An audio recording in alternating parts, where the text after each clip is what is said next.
Let me ask you something. What would you attempt to build if you knew you might never, ever see it finished?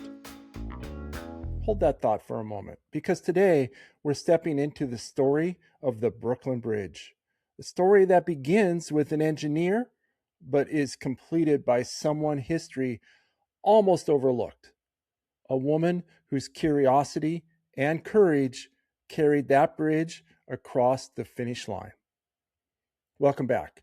I'm Michael Ruland, and this is I Have Questions, the place where we slow down, breathe a little deeper, and rediscover the wonder we once carried so easily as kids. If this idea sparks your curiosity, go ahead, hit like and subscribe to I Have Questions with Michael Ruland. It helps grow the show and it brings more curious minds into our conversations. For now, let's walk together across a bridge built not just with stone and steel, but with questions. Picture New York City in the late 1800s. The East River is crowded with ferries, fog, and frustration. People are tired of waiting for boats, waiting for good weather, waiting for a safer way to cross. And one man, John Roebling, asked a question no one else dared to ask. What if we could build a bridge right here? A suspension bridge over a turbulent river wasn't just ambitious, it was borderline absurd. Engineers said it couldn't be done.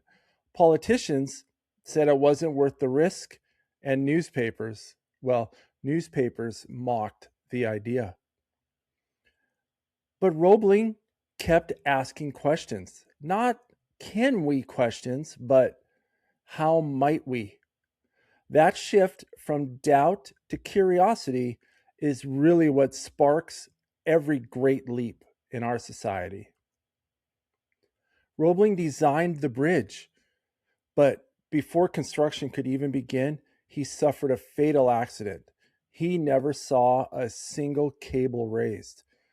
Most people would have abandoned the project, but his son, Washington Roebling, stepped in, inheriting not just a blueprint, but the questions that fueled the bridge.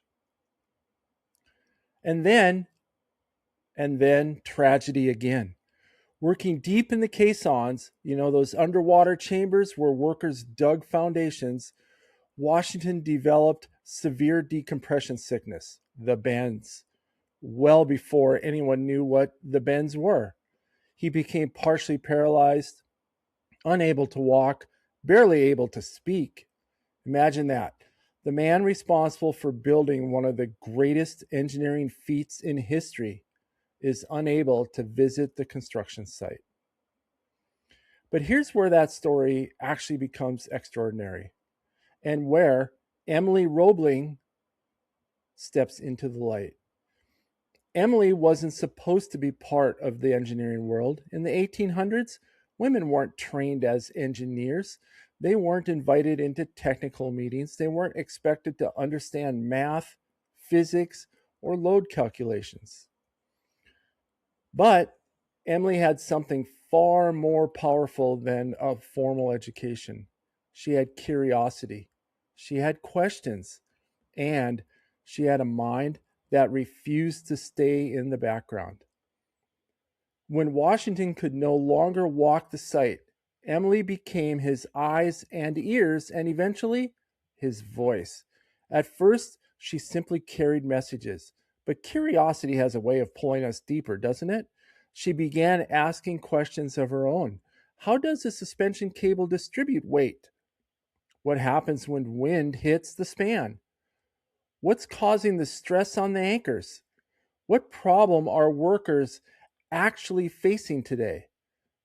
She studied engineering textbooks. She learned higher mathematics. She mastered cable construction, stress analysis, and the physics of suspension design, all while caring for her husband and raising their child. And soon, she wasn't just delivering Washington's instructions, she was shaping them. Workers trusted her, politicians respected her, engineers consulted her. When critics claimed Washington was no longer capable of leading the project, it was Emily who stood before the city's leadership and delivered a detailed, confident explanation of the bridge's design, silencing every single doubt in that room.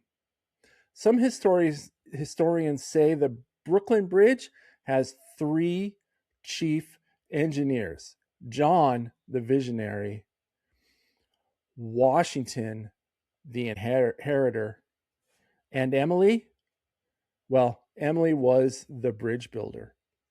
And I think Emily would smile at that and then continue asking questions. When you walk across the bridge now, maybe you've done it. Maybe you haven't yet. You feel the hum of the city, the cables singing in the wind, the wooden planks under your feet.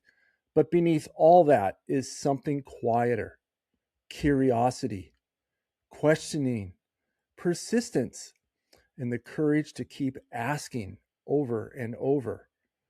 And maybe that's the real lesson of the Brooklyn Bridge.